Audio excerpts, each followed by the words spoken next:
something that happened to me over the period of about 3 months last year. And it started on the 24th of June, at about 11 p.m. And I had been out drinking. And it had been one of those nights where I'd had quite a bad day, and I kind of thought, I need to have a quick drink, just go for a quick pint. So I walked around the corner to the pub, I went into the pub, and I said, I'm just having a pint, just a pint please, and I had a pint.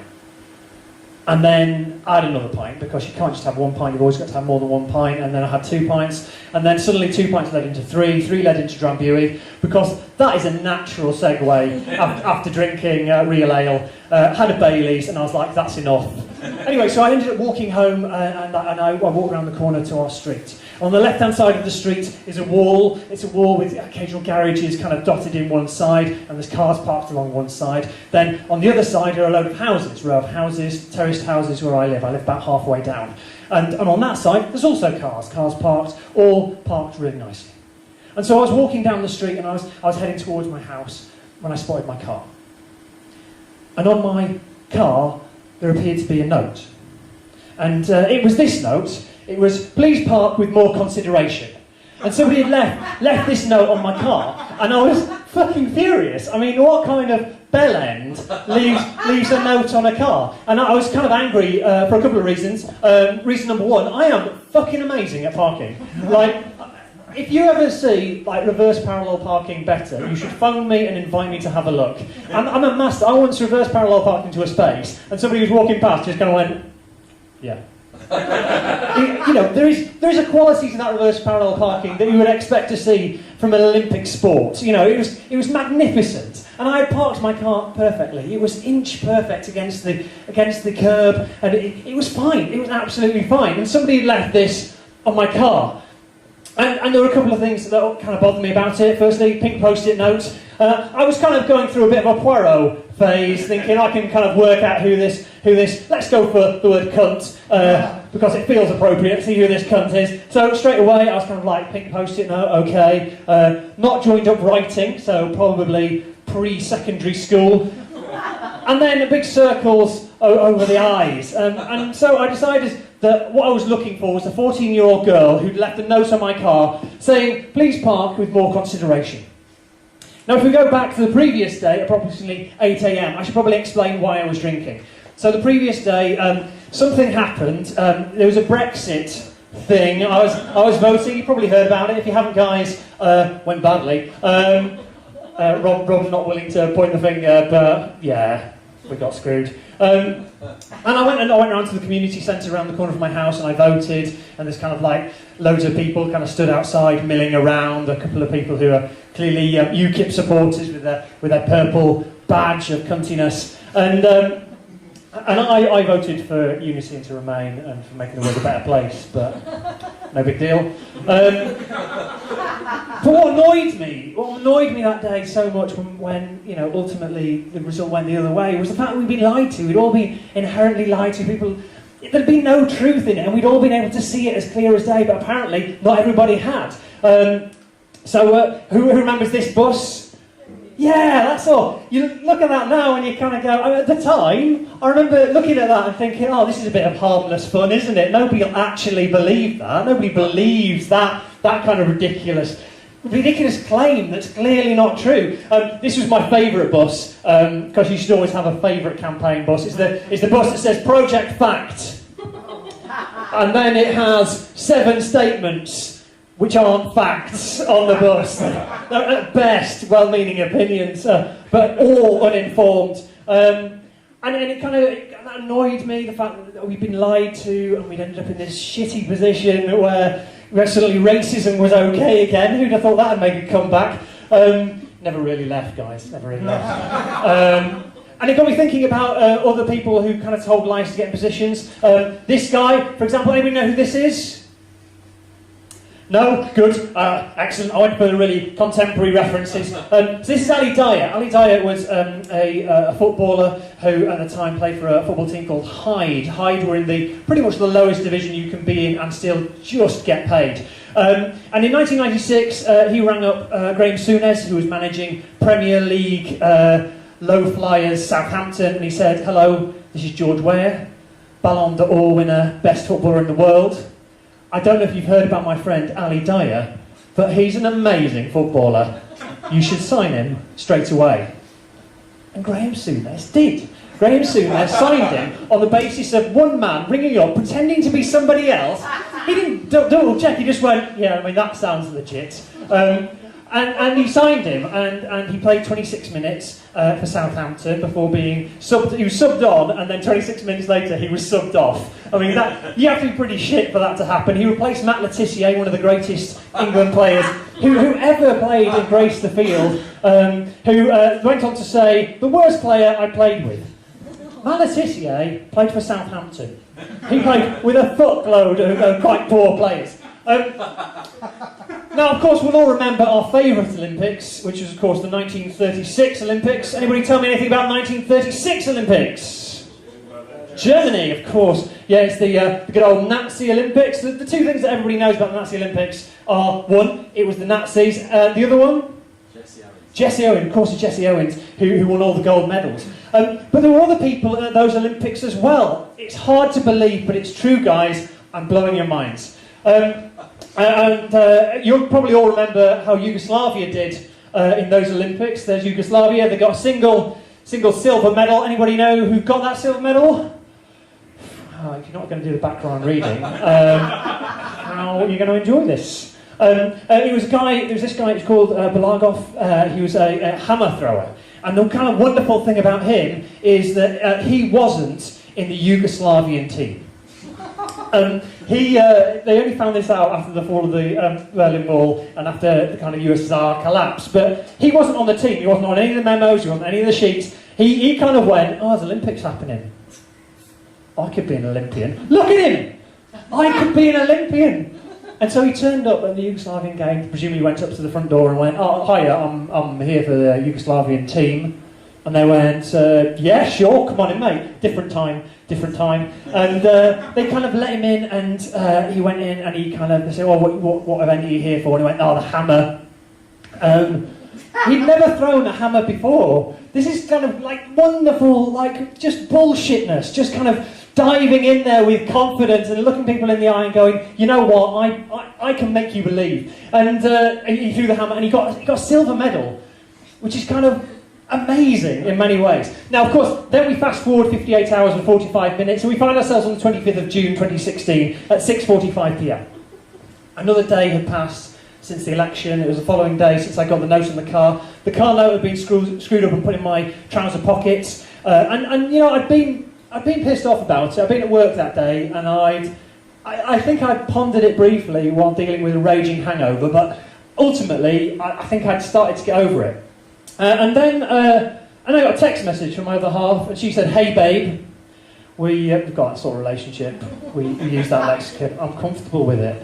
And I said, we're not getting a dog. And she said, just a little dog. And I said, I'm not picking up poo. She said, just little poos though, as if that makes it okay. And then she said, have you seen your car on Facebook? And I said, my car. And she said, someone's taken a photo. And that is a chilling moment, isn't it? When someone's taken a photo. You're not quite sure what to expect, but you know, whatever it's going to be bad. Now, just to give you a bit of context about where I live, so I live here in Chester.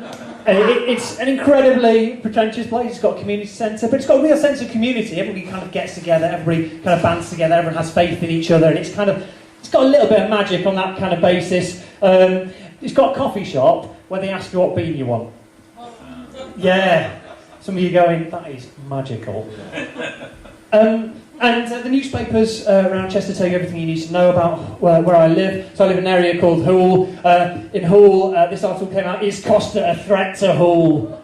Not racism, you know, not anti-Semitism, bloody Costa. That is 543 words about Costa being a threat.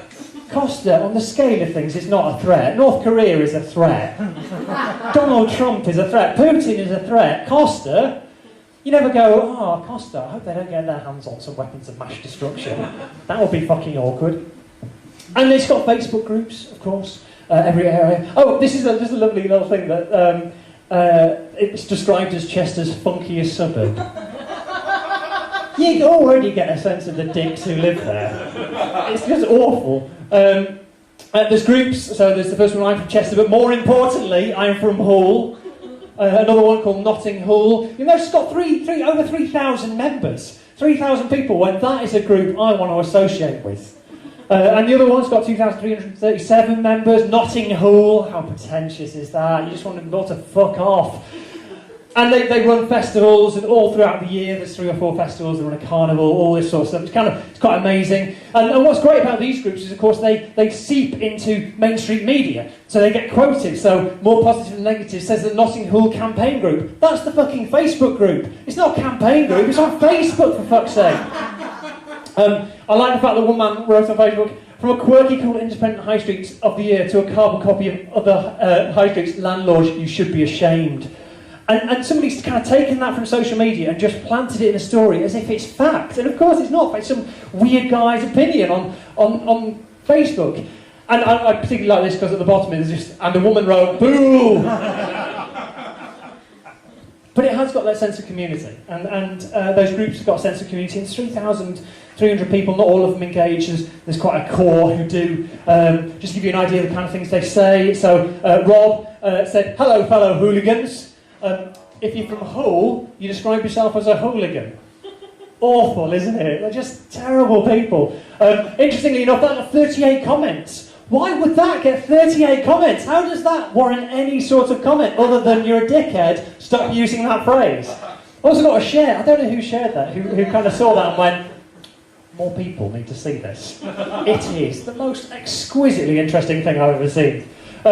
There was this one, there were lots of comments on there, and I have slightly cherry-picked, but this is my favourite one I found. Hi, thanks for the ad. I, like many on here, I guess, was born on the old city hospital on Hull Lane, and while I've never lived in Hull, technically, I am from Hull, and therefore, a true hooligan.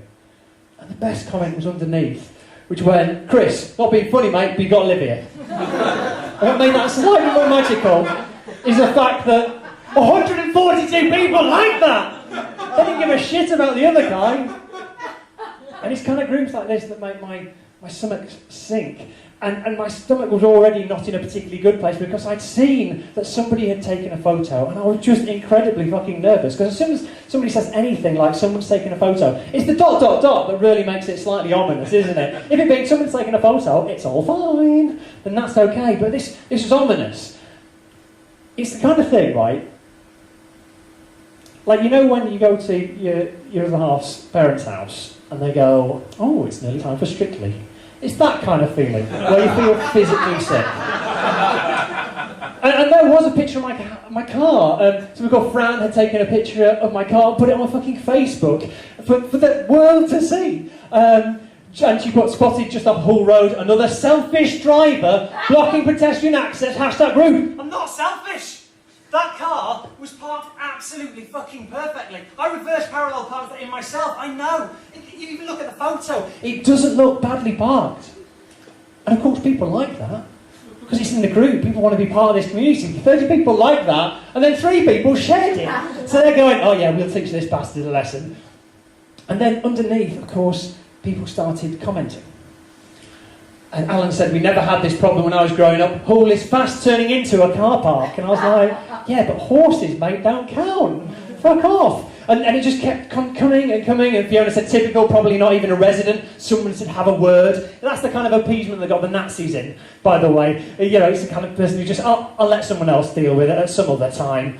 There was this one, it's about time we got residence parking permits, not mentioned at all up to this point, somebody just throwing their cords in. At least he looks like he got a ticket. I didn't get a ticket. Somebody wrote in pink post-it note and put it on my fucking screen, and it just infuriated me.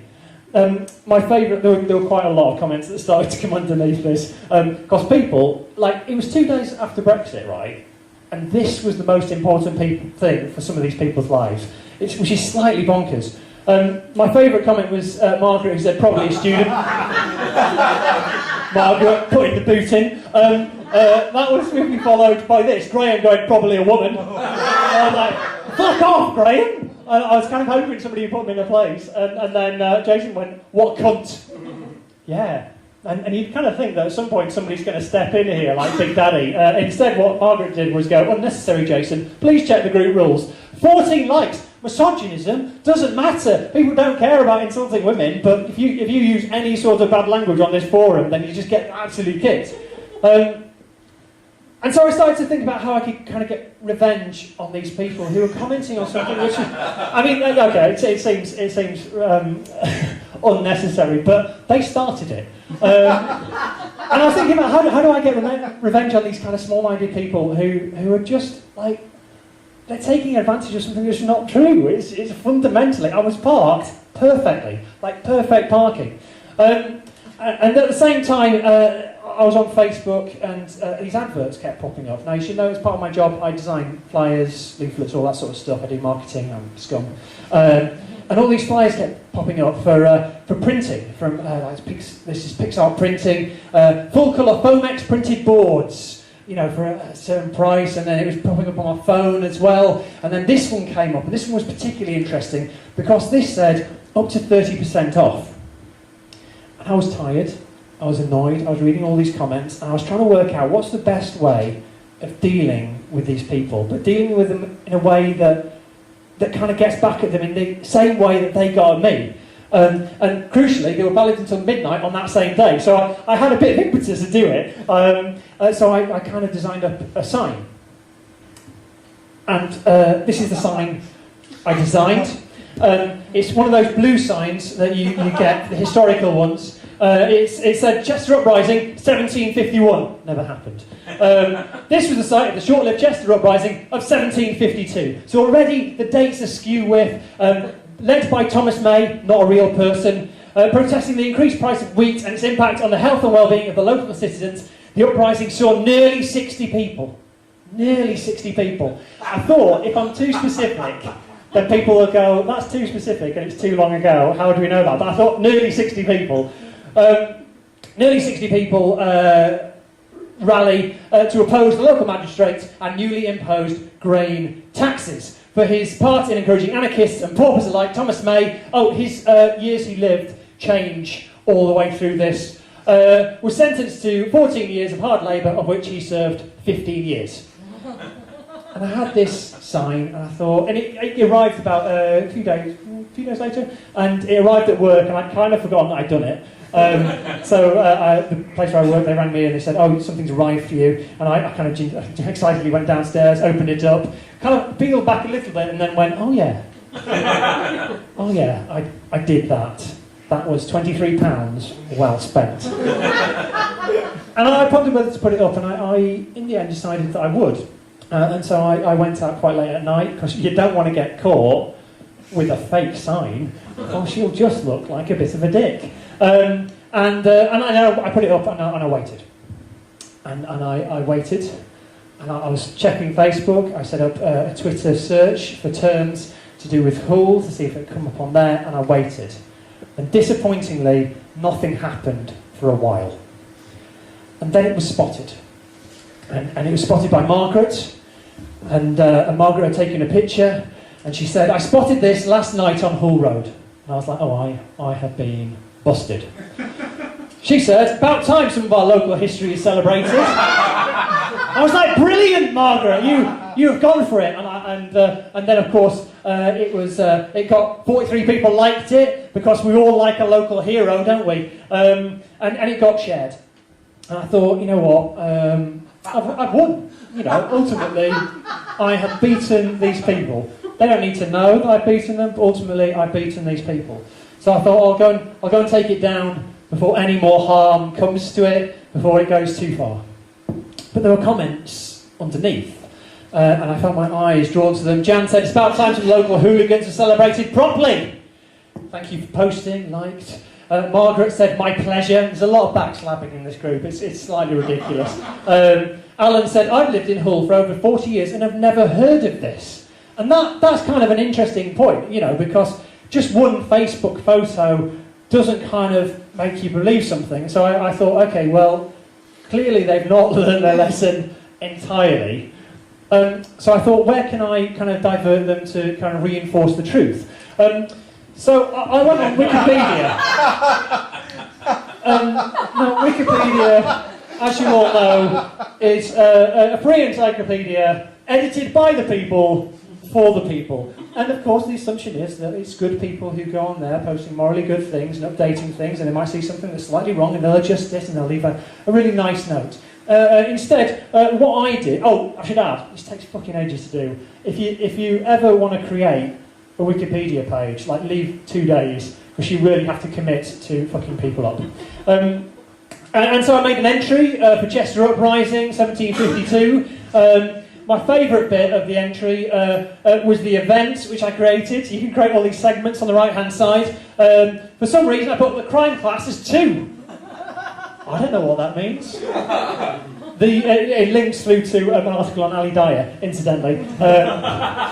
I'm assuming nobody clicked it. I also put the associates, Lee Edwards, Ian Whittingham, Arthur G. Frobisher and Robert May, for people who were kind of active in the uprising. Obviously, it makes liars with Lee, Ian, A, Arthur and Robert. And then there was the main article itself, where I kind of expanded. I got a bit carried away. My favourite moments on these was they were doing it to raise vital income for vital bridge repairs, which I thought that felt really specific. Because Chester's got 3 bridges, I thought there were probably 3 bridges in the past. If I put bridges in there, people go, that definitely happened. I also established exactly what grains were being taxed, just in case somebody was kind of like threw in, but what about? And I kind of, again, these facts do not match up with the sign. I mean, it's all over the place. Now, of course, on these things, there is a really awkward thing. This thing at the bottom, the reference point. So you've got to have, on Wikipedia page, you've got to have reference points outside of Wikipedia so that people know that it's true. Because otherwise, any old dickhead could go on there and create a page that is fake.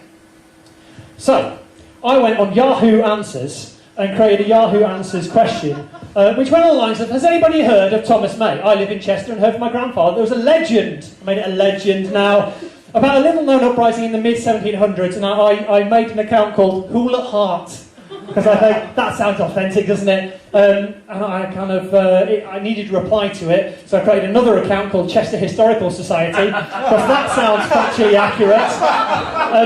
Who said I heard something similar? I think the story goes he led nearly 60 people, only nearly 60 people, into an uprising to oppose the local magistrate and newly imposed grain taxes. I think there's a page on Wikipedia. I fucking know there is. I made it. And then I linked back. I created two fake things, and then I created a circular argument to go between them. So people could potentially just spend their time going, clicking. No, it must be true. It must be true. But of course, that's not really enough, is it? Legitimacy is tricky when it's just online. You need kind of mainstream media to buy into it to kind of make people truly believe in what you're doing. I checked this a few months later, and 4 people rated it as good. I don't know who they are. One person looked at that and went, that's shit, mate. Try harder. So, Chester Chronicle is my local newspaper. It is, like all regional newspapers, hilarious. Just to give you an idea of some of the stories that have been on there, new bus station is alive, literally, grass roof on station. That's it. That got the front cover, page 3 and page 5 and 6, I think. There's this one, Love Island favourite is coming to Chester, also front page news. Chester is wild. This is my favourite front page thing in Chester Chronicle, and see if you can spot why. When did Blackpool Illuminations get switched on this year? What the shit has that got to do with Chester? Nothing to do with Chester.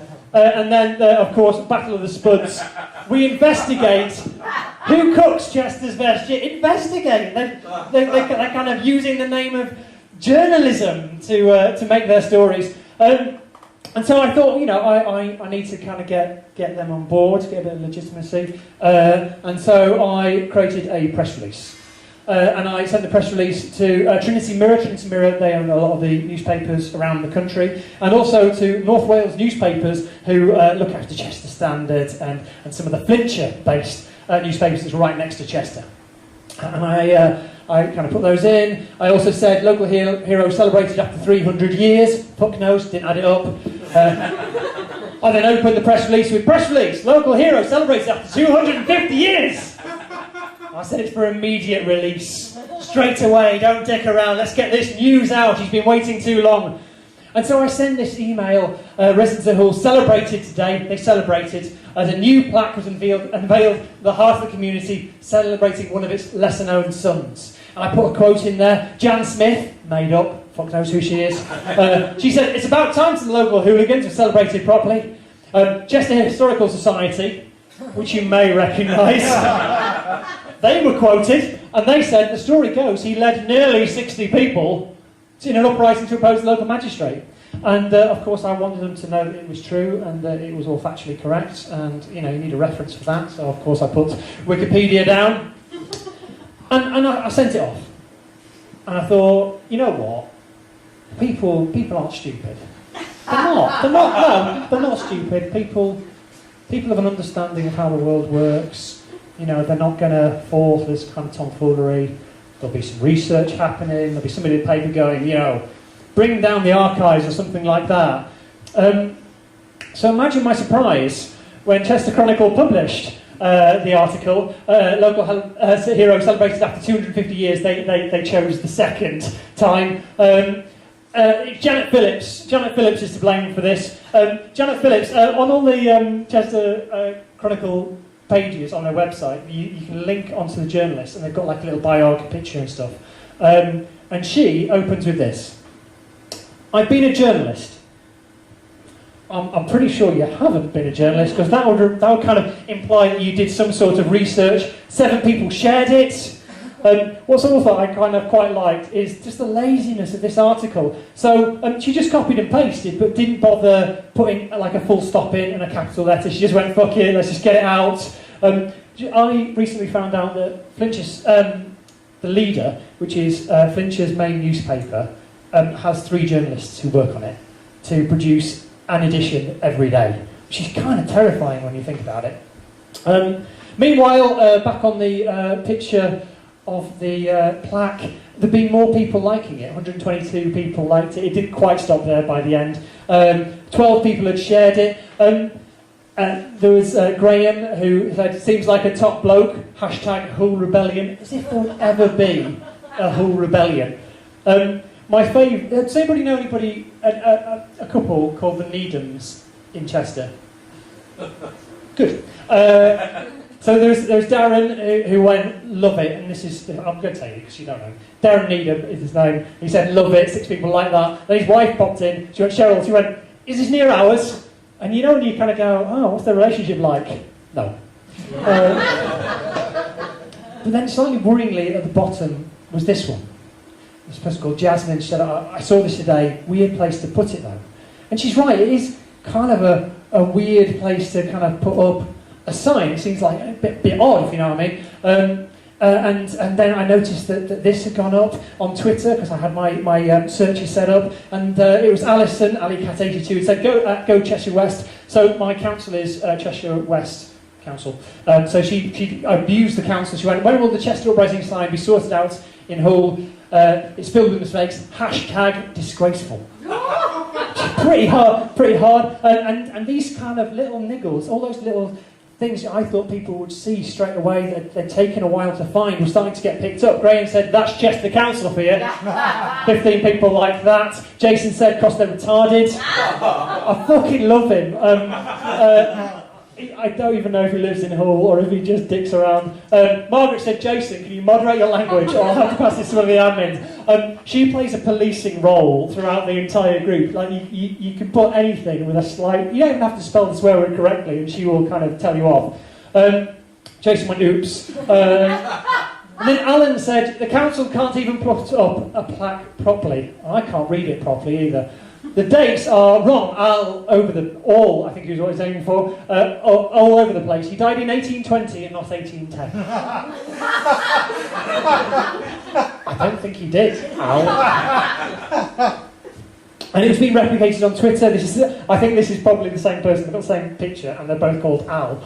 Disappointed to see Go Cheshire West have failed to prove the new Chester Uprising sign in Hull. Hashtag disappointed. Disappointed. I was just disappointed with what was happening. But there had started to be a bit of a fight back. It started with this man, John. He said, I work in the street team at Chester's Council, and I don't think we put this up. And I was like, I mean, that feels like a closed down line. I'm a voice of authority. It's my day-to-day job. Fucking listen. Of course, the internet doesn't work like that, does it? It's full of crazy people who don't care because they're separated by the universe and by the internet. And so Jason said, you would say that, now it's got mistakes on it. Winky face, 9 likes. Graham said, another waste of taxpayers' money. People were getting like genuinely angry about this thing. Alice said, should be made right and replaced straight away. And then I got another alert on Twitter. And I opened up my phone, I had a quick look at it, and I was like, oh, that is an unexpected alert. And the alert was from these guys, Cheshire West, who are the local council. They've got a Twitter feed so they can respond to the people. They're not some deity who live on high. They like to engage with people. And they put this. Press release! Historical signage errors on Hull Road. More. And I thought, well, that is something I have to read. And so I clicked the link and I went through to this page, which is on your West Cheshire page. And this is where they kind of answer all the queries, put their press releases. And it said, it's been brought to the attention of Cheshire West and Chester Council that an unauthorised historical sign has been installed on Hull Road in Hull. And I was like, I'm in trouble. It goes on to say the store has not been installed or approved by the council, nor has this sign gone through local planning approval. Of course it didn't, I did it at night. While the council recognises the importance of celebrating local historical figures, this amateur sign will be removed and planning approval will be sought in conjunction with English Heritage for an accurate celebratory plaque honouring this important historic Hull resident. And I was like, shit! What kind of made it though was this. James Conlon, who's Director of Communications for Cheshire West and Chester Council, did a quote, because that's what you have to do when you do a press release, you do a quote so people, it makes the story feel more human. He said, Thomas Mayo is an important but sadly little known figure in the history of our city. We will, in collaboration with English Heritage, seek to celebrate the life of a man who stood against injustice and sought against the odds to protect his local community. And I was like, I was moved. And I think if Thomas May had existed, he would be touched by that, as would the almost 60 people who kind of rallied around him. And everything was kind of slightly starting to boil down a bit. A bit of time had passed. The great thing about Facebook is there's an immediacy about it. It appears on your feed, people go in, and then they kind of forget what they've written. That's why that kind of time hop function, where it kind of shows you a horror from your past, is kind of quite scary for us all, because we kind of go, I said that? Really? I wore that shirt? Really? And it was all kind of like calming down, becoming quite nice. And then another comment kind of came up. And I only spotted it by accident because I'd switched the notifications off because it just got tedious. And I accidentally looked at it and it was this. Dr. David Kennedy. I live on Lightfoot Street and walked past this when I got back from holiday yesterday. I'm a lecturer in history at the University of Chester. And I was like, oh, mate, this is and he's there. That's him at the back. He's got a beard. He's a proper historian. He's not one of these clean-shaven historians where you go, but do you really know anything? No, he's got a page. This is him, Dr. David Kennedy. He's in the History and Archaeology department. Following a first degree in history, he's got multiple degrees in history. I also like the fact that his first doctorate was on the central government of Oliver Cromwell's protectorate, 1653 to 58. Isn't that the most boring thing you've ever heard? Just soul-destroyingly boring. And he goes on to say, I read the plaque with interest as I'd never heard of Thomas May or the Chester Uprising before. There was civil unrest in Chester in the 1700s, but it happened in 1715 and 1722, and it was mostly in relation to our trading relationship changing with nearby Liverpool and Manchester. And I thought, this is getting too factual for its own good. As for Thomas May, the only person I've heard of with that name is a pretty obscure Renaissance poet who died 200 years before this one. I'm sorry to say that I suspect this plaque might be a hoax. Oh. I know, and I kind of was like, well, I'm busted. And so, the 10th of August, at 1:22 a.m, give or take, I decided to take the sign down. And so I kind of snuck out of my house, I went down the road, went past the pub, went past the kebab shop onto the main road. I waited until no cars were there, and I took down the sign and I put it on the back of my jumper. And I thought, that is the end of it. I don't have to worry about it. It's all over. I'm not going to get busted. It's going to be fine. They're not going to be tracking who did the printing. There's not going to be any weirdness like that. And then I spotted this article in the Chester Chronicle, the newspaper that does no journalism. And it was this article. Hull plaque stolen weeks after it's installed. And I was like, oh, how had I possibly made this worse? It all felt like it was coming together so nicely. They'd actually written their own story. They'd done no copying and pasting.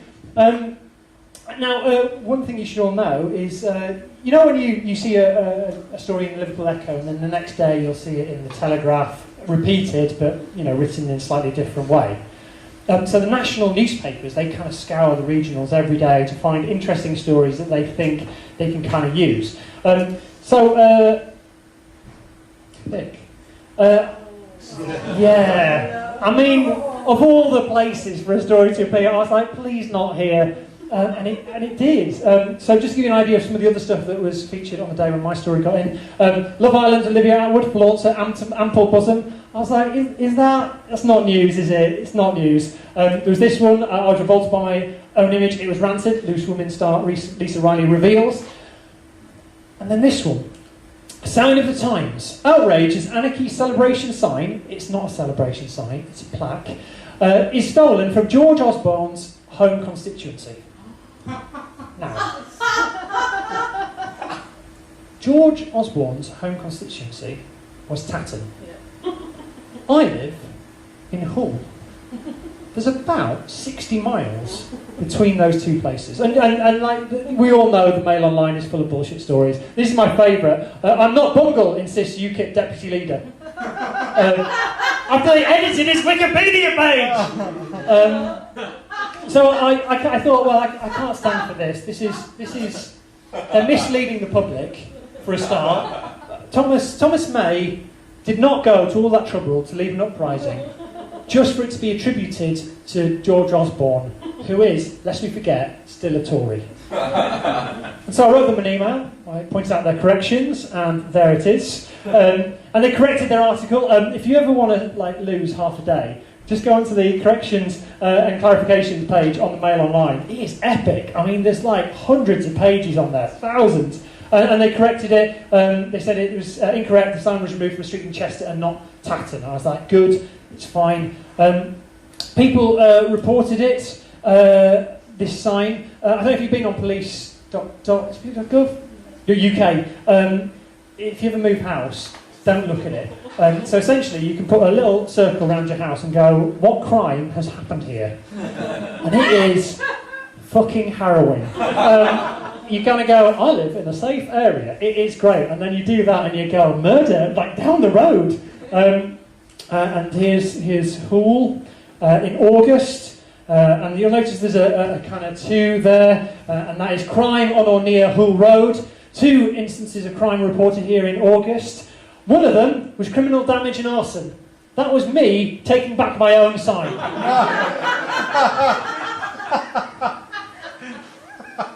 And everything kind of went quiet for a bit. And I was kind of glad. I just started a new job a few months earlier, so I was like, the time balance of reading all this shit was just not helpful. And everything was okay until I was still part of the Notting Hill group, and also I live in Chester, but more importantly, I live in Hull as well. And then I kind of spotted something from change.org. Now, change.org is the world's platform for change. It's where you can write a petition and you can kind of send it to people in authority, and they'll do the change for you. Just to give you an idea, the only way UK Parliament will listen. How awful is that? How crap does our democracy have to be where the only way they listen is loads of slightly drunk people getting in late at night and going, I want change, I want it now, but I can't be asked talking to anybody in real life. To give you an idea of some of the things that are on change, Stop taxing periods, period, end tampon tax. And that's a great one. It's a great example of people kind of coming together. That got a victory with 320,000 people who went, that's the cause we believe in, we want the Parliament to kind of take notice and we're going to go for it. There are other ones. So litre bottles of Capri Sun, less popular. Only 9 supporters of that. Many people are able to enjoy the fabulous and refreshing taste of Capri Suns, a drink that comes in a variety of flavours and really does quench the thirst. However, 200 millilitres of this beautiful elixir is just not enough. I demand change! I kind of wondered whether it was the marketing department of Capri Sun who wrote that, and they really misjudged the public mood about Capri Sun. There was this one, Stop Big Ben from ever chiming ever again. And this was by a guy called Henry. Got 14 supporters, irony is, while they do repairs in it. But underneath there's like a description paragraph where you have to write down the kind of reasons why you want something to happen. And the reason he gave is, I just want to annoy people. That's it. Only thing he's interested in. But the one I came across was none of those. It was this one. And it was renamed Hull Carnival as the Thomas May Festival. And I was kind of like, oh, this is just like...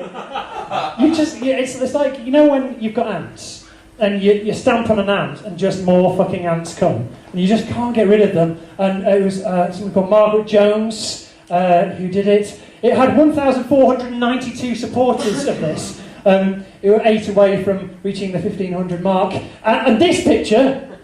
Who the shit is that? I've no idea. I genuinely don't know who this person is. And I spent weeks trying to work out, where's he come from? I ended up typing in Thomas May Chester and then history. That's the very precise word you have to put in, and he pops up on there about 4 pages in. But he's the first black and white image where you kind of go, that looks a bit historical, it must be him. It could be any fucker. And underneath, we want Chester West and Chester Council to help properly celebrate the life of one of Hull's forgotten sons. Thomas May fought to protect the people of Hull against the oppression of the state through the grain tax. He should be an inspiration to local young people and families. And we petition Chester West and Chester Council to rename Hull Carnival as the Thomas May Festival in his honour. And I was kind of like, shit. This is awkward now. I thought I'd kind of killed it. And there's 1,500 people who signed up to support this. Other people believe in it. And I was starting to go, is he real? Did I make him up? When I got drunk and made that sign and designed it, was I at the same time also on a history website and just did a bit of... And then I got this note through the door. It was for Hull Carnival 2016. Dear residents, and it was telling me about this meeting that they were going to have, and it's a crap photo because I put the note in my jean pocket and then washed it. So it's the only one I've got. It's also in Comic Sans. I mean, if you're going to try and do something with authority, don't you to Homer at best, and it's from the Notting Hill Committee, which is Karen... can't read the middle one, and the end one's Alan. I know the end one's Alan. And they said we're having a meeting. It's going to be in the Hull Community Centre on the 1st of September at 7:30. It's about the new festival we're kind of renaming, rebranding. And I thought, well, I probably should go. I'd also spotted this event, the Thomas May Festival Hull meeting. And I was like, and both groups were involved at this point, so potentially that's 6,000 people who are going to turn up at the community centre to do this big action of change, to bring together a community around a historical figure who never existed. And so I decided to go to the meeting. And I went with my girlfriend and the guy who was down the road, Gordon, who I'm then friends with, decided to go as well. And there were, I think, 25 people who were kind of down to go to this meeting. And as we know from Facebook events, that doesn't always pay off, does it? So I decided to go to the meeting. And it was here at the community centre, just around the corner from my house. It's a beautiful, beautiful old community centre. They've got a cafe for old people, they have libraries, they have vegetable gardens out the front where you can pick your own. It is genuinely a lovely place. And I went into this meeting on the 1st of September 2016 at 7:30. And essentially the meeting was them asking people to tidy up after the festival. And it wasn't really a democracy, they weren't really there for opinions. They were there to tell people that if you didn't help, yeah, you're in the wrong. And these good things won't happen unless you engage. And it kind of got through the meeting, and I wasn't sure what to do, because there were 22 strangers who I'd not really met before. I felt like I knew a couple of them, because you kind of start to recognise people on the Facebook groups and things like that, particularly Alan, because he's a bellend. And then they started talking about Thomas May, and they started talking about how, you know, it's something that was really important that they kind of do this festival and bring people together. And then they said, any questions? And I kind of thought that there's a time when you should just confess, isn't there? And that was my time to confess. And I said, look, guys, I haven't been entirely honest with you. I made the sign, I put it up. The Wikipedia page was fake. The Yahoo Answers page was fake. The doctor was correct. And then somebody asked me about the press things, and I said, well, I wrote a press release and sent it. And it was fucking harrowing. It was awful. And I kept talking, and you know, I have a habit of I've got like word diarrhea. I kept talking, and I realised after a few minutes that I'd just been blabbering at these people, like confessing everything that I'd done. And Lou was kind of grabbing my girlfriend was grabbing my trousers, kind of doing, I think you said enough now. Maybe we should go. And there was silence, and nobody really spoke. And I kind of went, oh, just go. That's all right. And they were like, yeah, I think we should. And it was awful. It was like I'd stamped on the face of a puppy. And it was genuinely an awful moment. And for the next week, I kept seeing these people. Of course, as soon as you meet them, you see them all the time, don't you? And they're in Sainsbury's incessantly. I don't know what they're doing in Sainsbury's, presumably waiting for me with pitchforks. But they're in Sainsbury's all the time, and they kept glowering at me and just giving me the evils in that kind of... And there was one woman who tutted when she walked past me, as if like I'd wronged her, you know. It's not like Nazi Germany in 1946. I've not returned home after committing, you know, all I've done is put up a fake sign. And in fairness, they started it. And I was in the pub, and one guy came up to me, and I recognised him from the pages. And I thought, oh, God, just leave me alone. He's just going to give me grief. And he just went, funny as fuck that, mate. And I was like, great, that's good. And that's kind of where the story ends. I was kind of hoping to have a more interesting ending rather than... So right then, mate. This article popped up on my Facebook about 4 days ago. And it was, you know that clickbait, classic clickbait. Can you tell which image is fake? Studies reveal how 4 in 10 people fail to tell the difference between modified and real photos. And I found that fascinating. And I also found it fascinating because of the website it was on, Mail Online. And what makes Mail Online slightly worse is the fact they've got a little tagline now, which is seriously popular, entirely factually inaccurate. So yeah, I'm going to end now, which is what I meant to do, you know, now. Thank you for coming and for being so supportive, and for being so supportive of Rob. Watch the video, and I'll see you soon.